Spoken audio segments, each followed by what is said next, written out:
خلق عظيم. For the shifa of the mu'mineen and the mu'minat, and for the hastening of our Mawla Sahib al-Zaman, one salawat ala Muhammad wa ali Muhammad.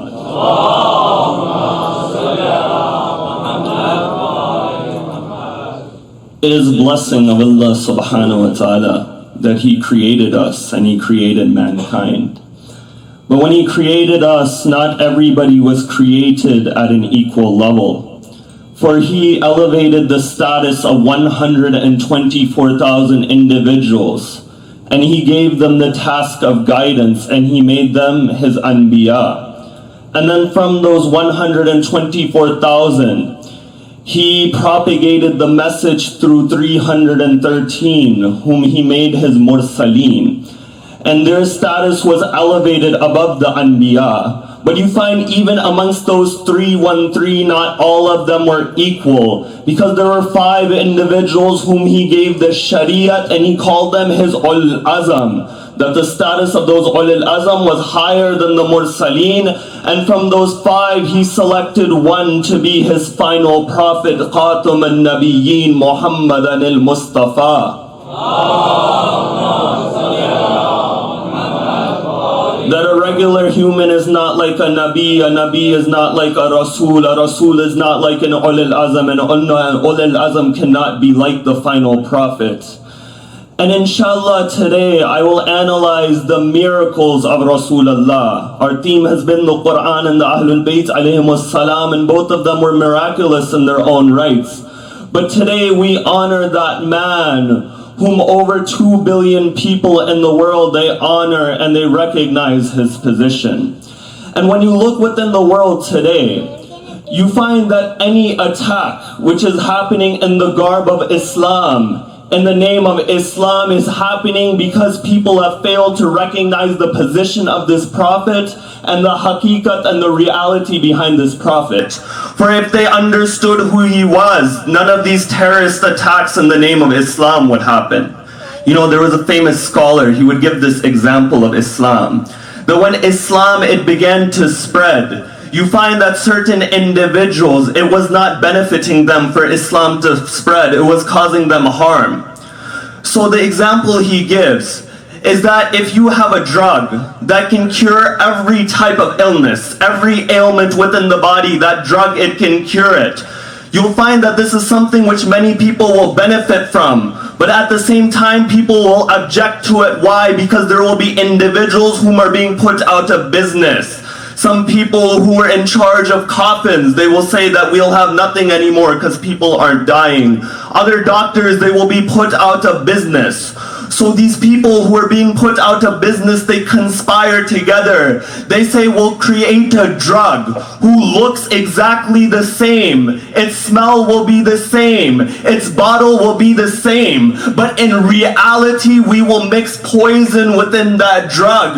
This scholar says the same thing happened to the religion of Islam. When Islam was beginning to be spread, some individuals found that this wasn't beneficial towards them. So when the conquest of Makkah happened, these tulaka, they joined the garbs of Islam, that their Islam looked the same, that the La ilaha illallah was the same, the Muhammad Rasulullah was the same, but in reality their Islam was a poison towards the rest of the world. And when you look at what is going on within the world, this terrorism, they say La ilaha illallah, but they have no essence of La ilaha illallah within them.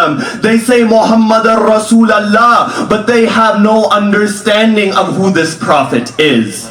Because when you look within the Quran, who is this Rasulullah? The Quran says, وَإِنَّكَ لَعَلَى خُلُقٍ عَظِيمٍ, that we have given you the best character. And then when you look farther within the Quran says what? It says, وَلَقَدْ كَانَ لَكُمْ فِي رَسُولِ اللَّهِ أُسْوَةٌ حَسَنَةٌ, that the prophet, he is the best of examples. And any discussion pertaining towards this topic of the miracles of Rasulullah, I start with the morality of Rasulullah first, because of the state of the world as we see it today. That who is this Rasulullah? You know, Amir al-Mu'mineen would say, I have never seen a man smile more than Rasulullah. That sometimes when you see certain individuals, they just look angry all the time and they think this is religiosity. That we will be angry, we will do our prayers, we'll have our tasbih on. But no, in reality, Rasul was an individual who would associate with the people. That the people, they would want to be around Rasul Allah. You find there is an incident that a child had gotten sick. So that family, they sent their servant that go towards Rasulullah and get one thread from the aba of Rasulullah, from the cloak of Rasulullah. That even the thread from the cloak of Rasulullah can have this kind of barakat within an individual's life. You find that Rasulullah is on the minbar, that servant, she comes. Rasulullah, he stops his khutbah, she walks away. The second time that servant comes again, Rasulullah stops his khutbah, she goes away. The third time when she came, Rasulullah, he took off his cloak, he put it in front of her. The companions, they asked Rasulullah that why did you do this? Rasulullah replied by saying that I know why she had come. Nobody had told Rasulullah yet. He said, I know why she had come. She wanted one thread from this cloak. And the reason I put this down was because I did not want to embarrass her in front of everyone by calling her out, but at the same time, I didn't want her to be delayed in her task. Later they asked that lady that why did you go back? She replied by saying I was shy.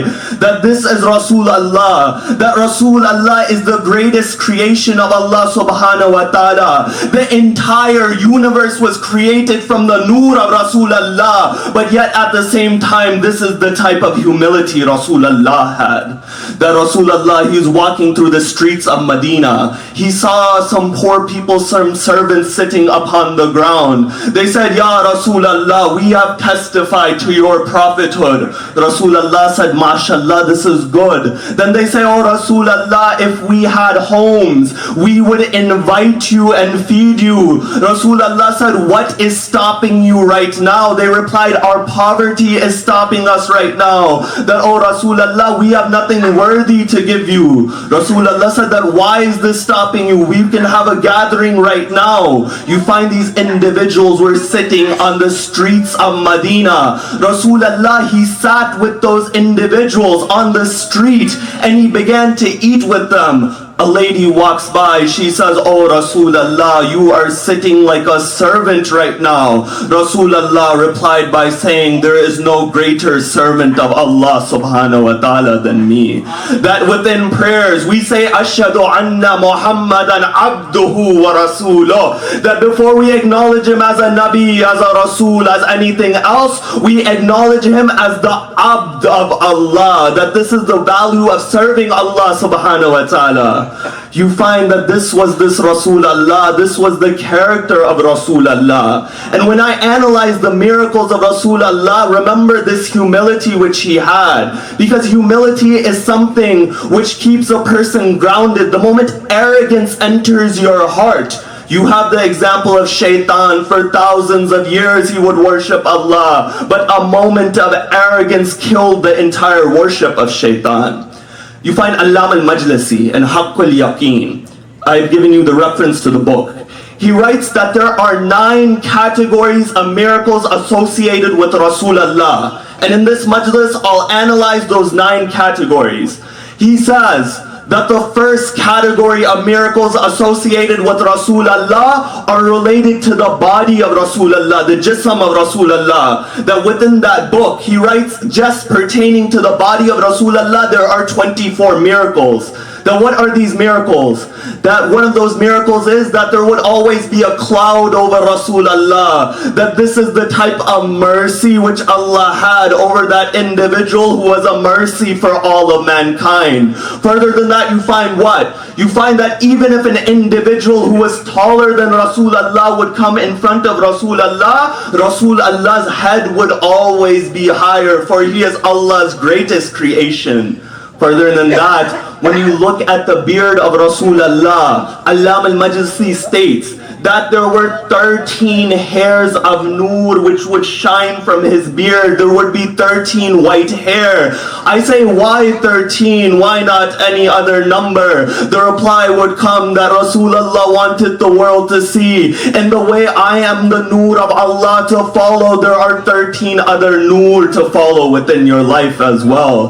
That this is Rasulullah. Further than that, you look what? You find that Noor would shine from the forehead of Rasulullah. You know, the wives, one of the wives of the Prophet, she states that needle which we would lose in the daytime, we would wait until night to find that needle. I say that why would you wait until night? In the day the sun is out, in the day you can see. She would reply by saying, that needle which we could not find by the light of the sun, we would be able to find it from that light which would come from the forehead of Rasulullah at night. You know, on the night of Shab-e-Hijrat, when they went from Makkah to Medina, there was a man who slept in the bed of Rasulullah. When he slept in the bed of Rasulullah, all of the kuffar, they were confused whether this man is Rasulullah or this man is someone else. Now these disbelievers, these kuffar, they knew Rasulullah like no other. For them to be confused in that time period, it proves that that man who slept on the bed of the Prophet, Amir al-Mu'mineen, he must have had the same Noor coming from him. Otherwise, if he didn't have that Noor, they would know that this isn't Rasulullah. So you find that continuing on and on, just with the body of Rasulullah, there are miracles like the fragrance which would come from him. Second aspect of miracles related to Rasulullah is what? You find that at his birth, many miracles, they took place. For example, you find the palace of Khusro Pervez had 14 arches. Those arches, they collapsed. You find the fire temple of Fars, which was the central place of Zoroastrianism. That fire temple which had been lighted for 1,000 years. That light, that fire, it extinguished. You find that Noor, a light had arisen from Hijaz and converted the entire region over there. That at the birth of Rasulullah, all of the centers of hypocrisy, all of the centers of idol worship, they collapsed. That this is a lesson to us within today's society. That if there is hypocrisy within the world, if there is corruption within the world, use the light of the message of Rasulullah to put out that darkness. Because if the world knew about the morality of the Prophet Mohammed, you find that the entire world would follow this individual. They would follow in the footsteps of his morality. And you find our 8th Imam would say something similar about Ahlul Bayt alayhim salam. He would say that if the people knew the beauty of our narrations, us, the Ahlul Bayt, they would follow us. That they would follow the teachings of Ahlul Bayt alayhim salam. So you find the second category of miracles were associated with the birth of Rasulullah. The third category of miracles are associated with Rasulullah and the heavenly system of the universe. You find Rasulullah, the Quran testifies to the fact that the moon was split at the command of Rasulullah. That the people in Makkah, they came to Rasulullah, they said, show us a miracle. And this is that great miracle which Rasulullah, he showed. Further than that, you find that at the command of Rasulullah, even the sun would come back. That Rasulullah, he had fallen asleep. His head was in the lap of Amir al-Mu'mineen, Ali ibn Abi Talib, salamullahi alayhi.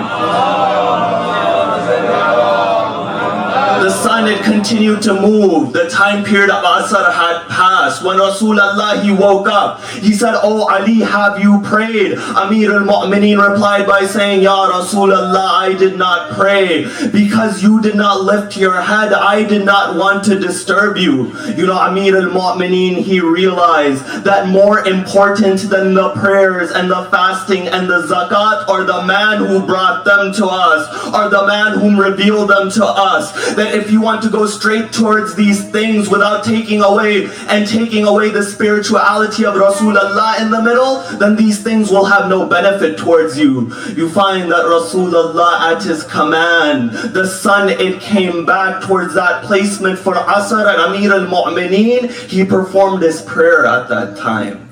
And my time is limited.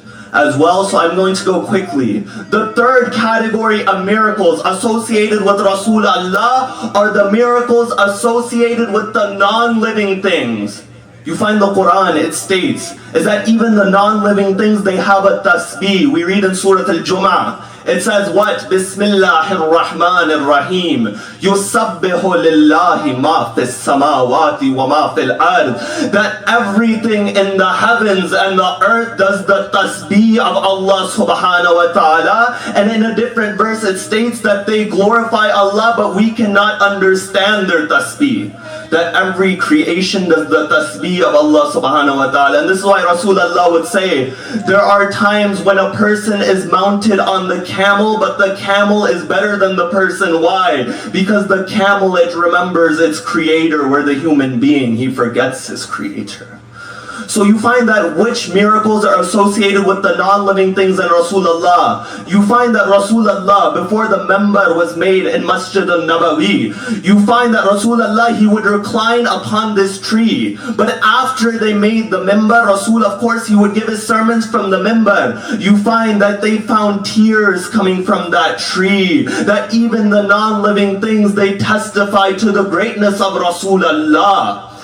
And continuing on, this was the next category. You find the fourth category of miracles is what? That Rasulullah, he had the ability to speak towards the animals. That I said in the beginning, remember the humility of Rasulullah. That this is the kind of miracles and status this man had. Yet despite the status, his humility was unbelievable. That you find that Rasulullah, the animals would speak to Rasulullah, that they would follow Rasulullah, and even the servants of Rasulullah. That if you attach yourselves to Rasulullah, you can gain this status. There's a request, if you could all move forward. There's no space within the back with one sallu ala Muhammad wa ali Muhammad. Jazakumullah. You find that one of the servants of Rasulullah, Safina, he had gotten lost. A lion had come in front of this servant. Rasulullah, that servant of Rasulullah said that I am the servant of Muhammad and I command you to help me. You find that that lion had guided the servant of Rasulullah. That notice that this wasn't Rasulullah who was commanding, but it's somebody who attached himself towards Rasulullah. That those individuals whom attach themselves towards the Prophet, this is their status. What about those individuals who live with the Prophet within his home, the Ahlul Bayt alayhim as-salam? So you find that this was the next category of miracles associated with Rasulullah. After this, you find that Rasulullah, his du'as would always be accepted. That the dua of a prophet is never rejected, in the same way the du'as of a mu'min are never rejected. You know, you find when people ask the question, I pray towards Allah, I find myself to be a believer, then why are my du'as not being accepted? Number one, sometimes du'as are not accepted because of your sins. This is a valid reason. We say in Du'a Kumal, Allahumma gfirli ad-dunub allati tahbisu ad-du'a. That Allah forgive those sins which prevent my du'as from being accepted. This is one reason. So when you make dua, you start with istighfar. The second reason why duas are not accepted is because sometimes Allah wants you to build a connection with Him. Sometimes Allah wants you to speak with Him. The Quran, when it comes to the subject of dua, you know, usually Allah is spoken to in the third person. But when Allah in the Quran talks about dua, He comes down to the personal level. He says, وَإِذَا سَأَلَكَ عِبَادِي عَنِّي فَإِنِّي قَرِيبٌ أُجِيبُ دَعْوَةَ الدَّاعِ إِذَا دَعَانِي. That when my servant calls me, tell him I am near and I accept the duas of the supplicator. But the third level after this, you find that if Allah is not accepting your du'as, it is because He has something better for you. Because the du'as of a moment, they are not rejected. Either Allah subhanahu wa ta'ala delays it, or He gives you something which is better. And you find that Rasulullah, he was the highest of mu'min. That Rasulullah is that individual whom we follow, whom we believe in. So how could his du'as be rejected? So you find continuing after that, the next miracle of Rasulullah was what?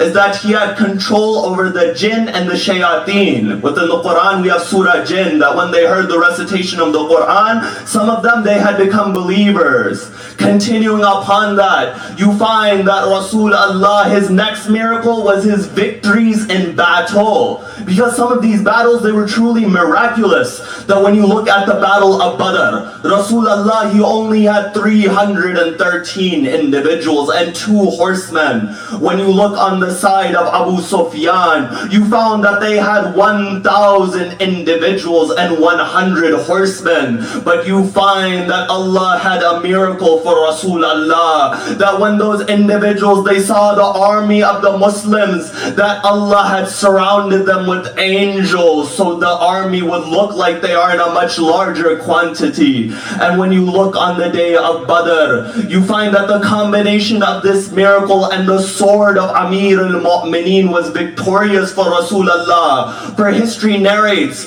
that the 72 individuals killed on the day of Badr, 36 were killed by the sword of Amir al-Mu'mineen. And other versions of history say 70 individuals who were killed in Badr, you find that 35 were killed by the sword of Amir al-Mu'mineen. That you know, when in Islam they had a battle, each time it was a defensive battle to protect the Islamic State. Never did Rasulullah have a battle to gain territory. Even after Badr, when people were taken as ransoms, you find that those people would say, praises be to the people of Medina. We, the captives, would be on camels while they would walk. We would be eating bread of wheat while they would be eating dates. You find that Rasulullah, he set 2 conditions for them to be free. He says, those of you whom can afford, give away some money towards us and we will free you. The second group, he said, that your ransom is this, is that you teach 10 Muslims how to read and write. That the Islam of Rasulullah was not spread by the sword, it was spread by morality and education. And these incidents, they prove this fact.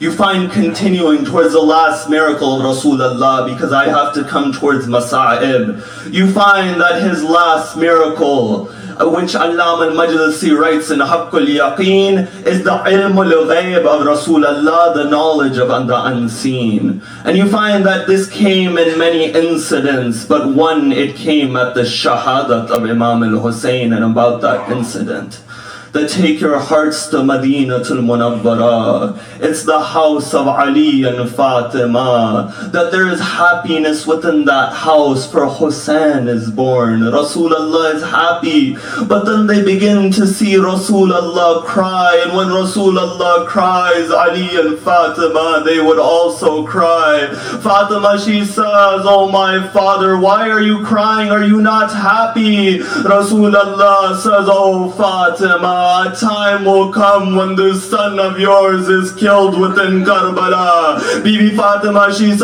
oh my father, will I be there? Rasulullah says, no Fatima, you won't be there. Then she says, will you be there, father? He said, I won't be there. She says, will Ali be there? No, Ali won't be there. Will Hassan be there? Rasulullah said, no, Hassan won't be there. Then Fatima, she said, who will cry for my Hussein? Rasulullah said, I will create a nation whose elders will cry for the elders of Hussein, whose women will cry for the women of Hussein, whose children will cry for the children of Hussein. You know, when you cry for Imam al-Hussein, there is a way to cry. One day Imam al-Sadiq was with Abu Basir. He says, oh Abu Basir, why do you not cry? Abu Basir, he said, oh Mawla, look at this cloth, it is wet, that it is filled with tears. Imam al-Sadiq said, oh Abu Basir, when you cry for Hussein, cry in the way that my grandmother Fatima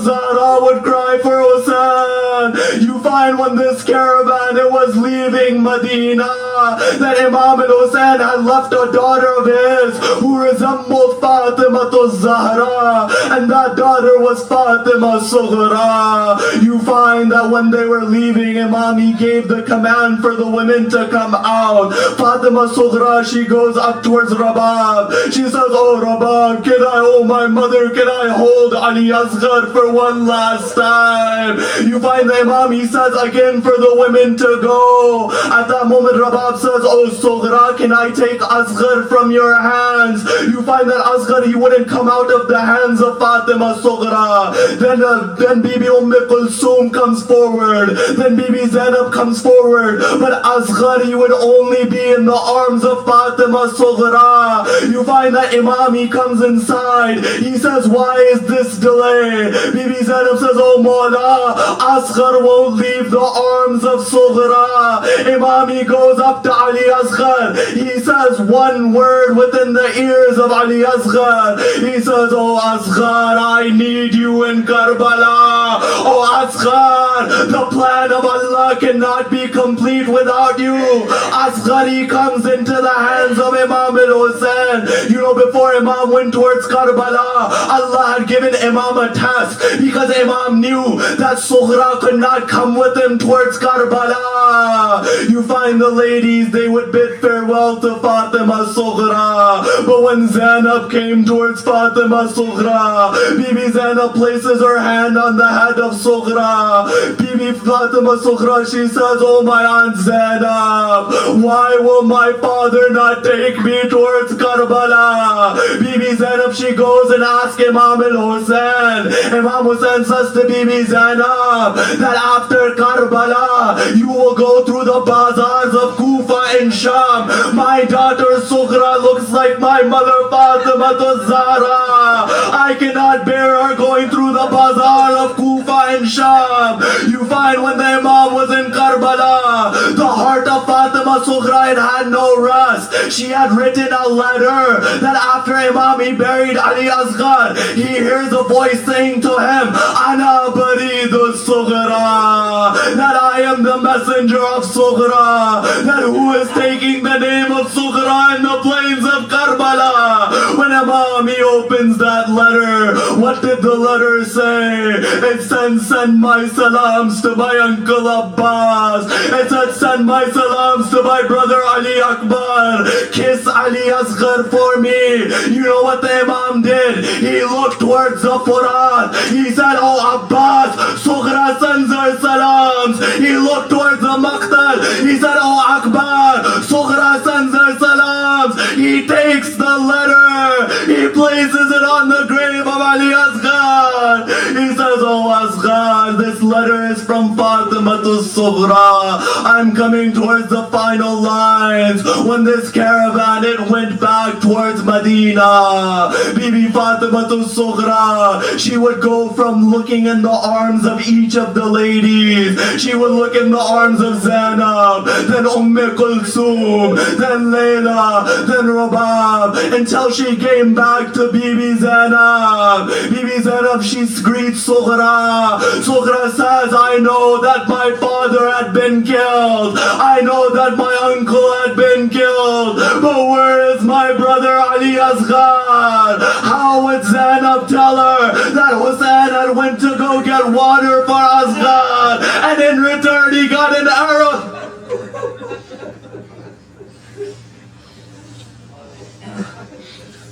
على لعنة الله على القوم الظالمين. Ya Allah, we ask through the rights of Ali Asghar, we ask through the rights of your book, we ask through the rights of Ahlul Bayt alayhim as-salam, we ask through the rights of Fatima Zahra that whoever amongst the mu'mineen are sick or ailing, Ya Allah, help them in this time of need. Whoever has any specific hajat, granted towards them. Ya Allah, give us the opportunity to walk upon the teachings of your book and upon your Prophet and the Ahlul Bayt alayhim as-salam. There's a request for Surah Al-Fatiha and 3 times Surah Al-Tawheed for Mirza Hani Beg, the son of Mirza Ali Haider Beg. Rahim Allah man kara al-Fatiha. Bismillah ar-Rahman ar-Rahim.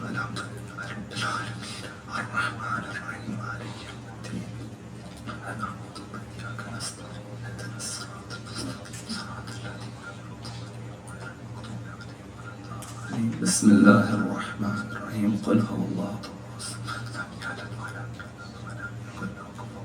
بسم الله الرحمن الرحيم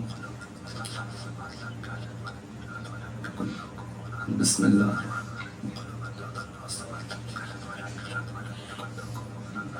ربنا